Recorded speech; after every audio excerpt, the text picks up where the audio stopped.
Oi, gente! Hoje eu tô aqui para falar um pouquinho com vocês sobre coloração. Isso mesmo, né? É um tema muito interessante, muito importante, que nós com certeza usamos aí todos os dias no salão, só que também neste tema existem vários mitos e verdades. Primeiro ponto que eu quero abordar é justamente quais os tipos de coloração que existem no mercado, ou seja, quais que a sua cliente tem acesso ou que você tem acesso. E a gente tem que falar assim, porque a cliente tem acesso, porque é uma grande verdade, né? Infelizmente, nós como profissionais cabeleireiros desejamos sim, né, que a cliente venha e faça o procedimento somente no salão. Mas tem aquelas que ainda insistem em ir lá numa loja de cosméticos, num supermercado, numa farmácia e comprar coloração para fazer uso em casa. E isso é um problema seríssimo, porque pode trazer sim transtornos, pode trazer resultados indesejados, e aí sobra pra gente ter que corrigir. E nós como profissionais, nós temos que sim ter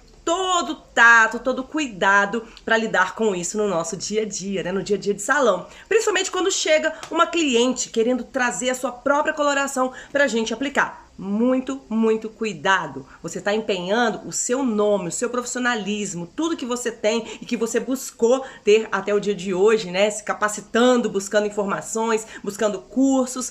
Isso sim você coloca em jogo quando você aceita que a sua cliente traga uma coloração. Por quê? Neste caso, você vai ser responsável pelo resultado final. E quando chega no resultado final, não adianta querer colocar a culpa no produto, porque nós somos responsáveis sim. Eu já disse em alguns vídeos e já falei também nas minhas aulas, sempre falo isso, que um procedimento ele tem 3 pontos que devem ser observados. O primeiro é a coloração, o produto que vai ser utilizado tem que ser de excelência em qualidade. O segundo ponto é a técnica de aplicação. Qual vai ser a técnica utilizada? Qual o processo a ser utilizado? Que é sua responsabilidade profissional, ok? E o terceiro ponto é o fio de cabelo. Se o cabelo estiver muito poroso, por exemplo, ele não retém muito bem a coloração. Mas isso não é assunto para o nosso vídeo de hoje. Nós vamos falar sobre isso em um outro vídeo. Hoje eu quero sim trazer algumas polêmicas que rolam por aí de mitos e verdades sobre as diferenças que existem nas colorações. Como eu disse, existem várias colorações existentes no mercado. E quais são elas? Bom, nós temos aí coloração permanente, que é chamada de permanente porque sim, ela permanece no fio e somente pode ser retirada com processo de descoloração, de limpeza, né? Então, neste caso, realmente ela funciona através de oxidação.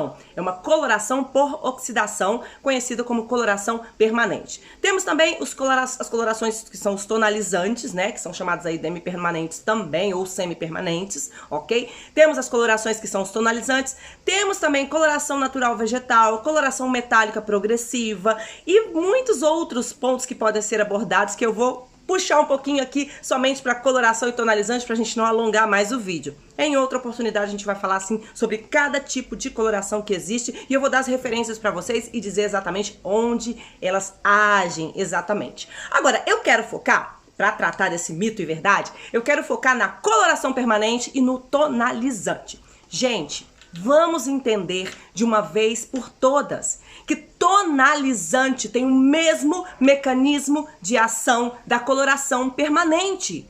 Quais são as diferenças que existem entre a coloração permanente e o tonalizante? Bom, primeira diferença é o agente alcalinizante. O que é o agente alcalinizante? É aquele agente, aquele ativo presente ali dentro do produto, responsável em incrementar mais, né, as cutículas, aumentando-as, inchando, vamos dizer assim, tá? E a partir disso ocorre ali também a elevação do pH. O pH do cabelo ele está entre 4 e 4,5. O pH de uma coloração permanente, por exemplo, está entre 9 e 10. E de um tonalizante? Vamos falar já já qual é a diferença entre um e outro. Bom, o que nós precisamos entender é o quê? O mecanismo de ação é o mesmo. Então, pessoal, coloristas do meu Brasil, professores, técnicos que se intitulam aí até embaixadores, sinceramente, gente, por favor, né? Até Gustavo Lima é mais embaixador que você, pelo amor de Deus, tá? Então vamos tomar um certo cuidado na hora de passar informação para aquele cabeleireiro que tá te seguindo e que tá buscando informação através do seu Instagram, do seu IGTV, do seu canal no YouTube, por favor, né? Então vamos lá? Mecanismo de ação da coloração e do tonalizante é idêntico. Há uma elevação de pH do fio, tá? Há uma abertura, sim, das cutículas. E esse ativo que está ali presente dentro do tubo da coloração ou do tonalizante, ele vai penetrar no fio. E sabe como que eu provo isso? Somente com uma informação. É simples, simples, simples demais. Somente com uma informação eu provo que o mecanismo de ação é o mesmo. pH. Sabe o que é pH? Percentual hidrogeniônico de uma substância? Pois é. Isso vai provar que o tonalizante age tal qual uma coloração, com alguns pontos de diferença apenas. E quais seriam esses pontos? Vamos falar agora para vocês. Como assim, Gabriela? Mecanismo de ação? Sim. Qual é o mecanismo de ação?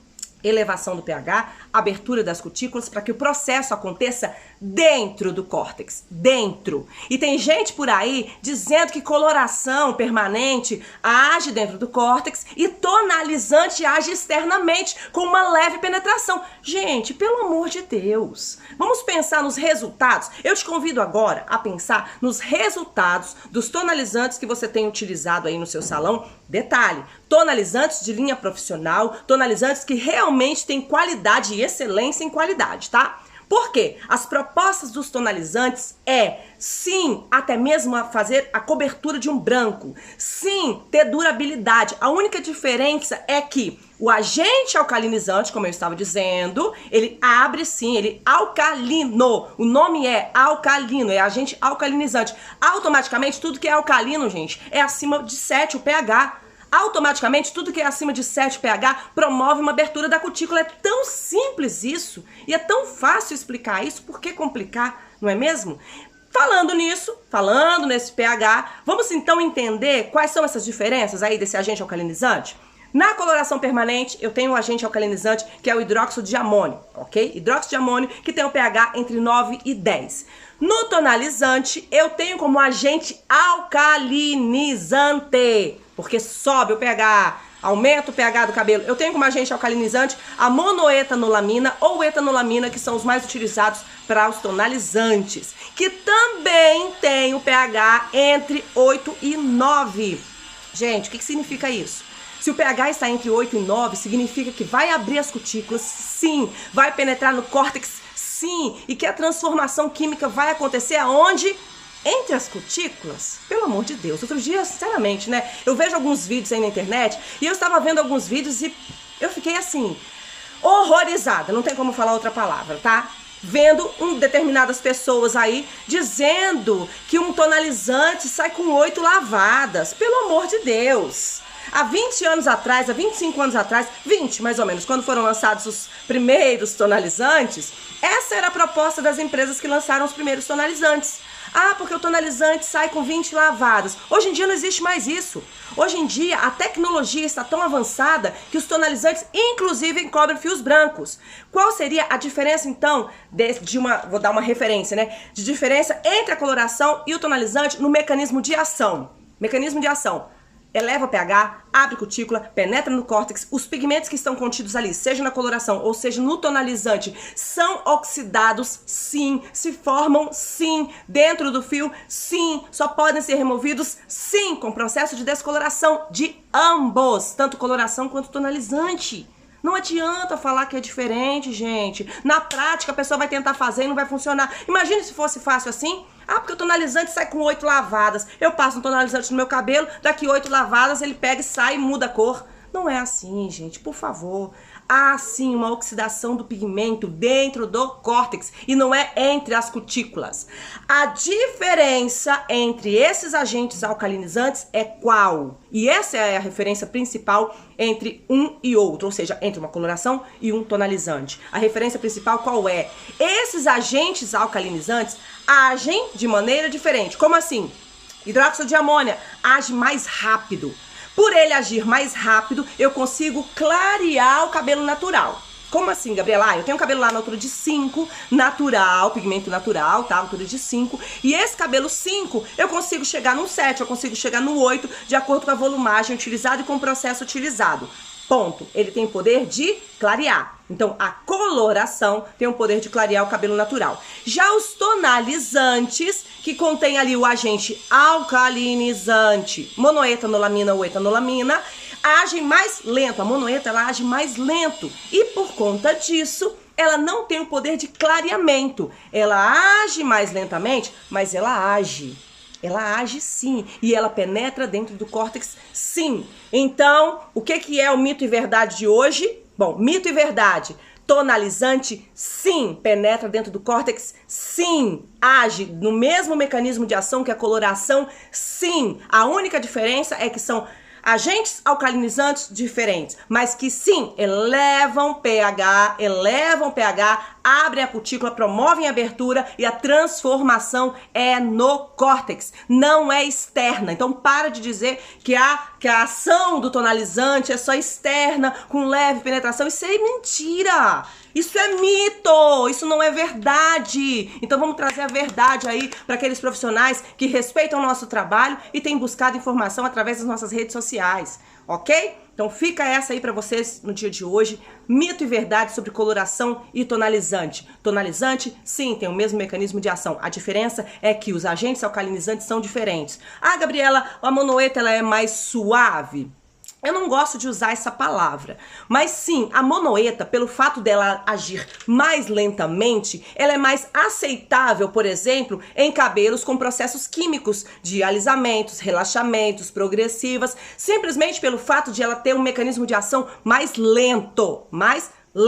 Mas mecanismo de ação, quando se compara o resultado que nós temos em uma coloração e um tonalizante, sim, esse resultado eu vou sim ter uma cobertura, ter sim uma fixação dessa cor no tonalizante, vou ter sim, com certeza absoluta, tá? Uma retenção de pigmentos ali dentro do córtex e não somente na parte externa, ok? Fica essa dica pra vocês aí, espero que vocês tenham entendido bem esse mitos e verdades aí, porque vem muito mais por aí, tá? E detalhe, pessoal, tá rolando vários cursos na nossa academia, Academia Internacional Gabriela Góes. Se você ainda não se inscreveu, nós temos vários cursos disponíveis, tá? Curso de mestres, balayage, módulo 1 e tá vindo por aí um módulo 2. Temos também curso de corte, módulo 1 e módulo 2.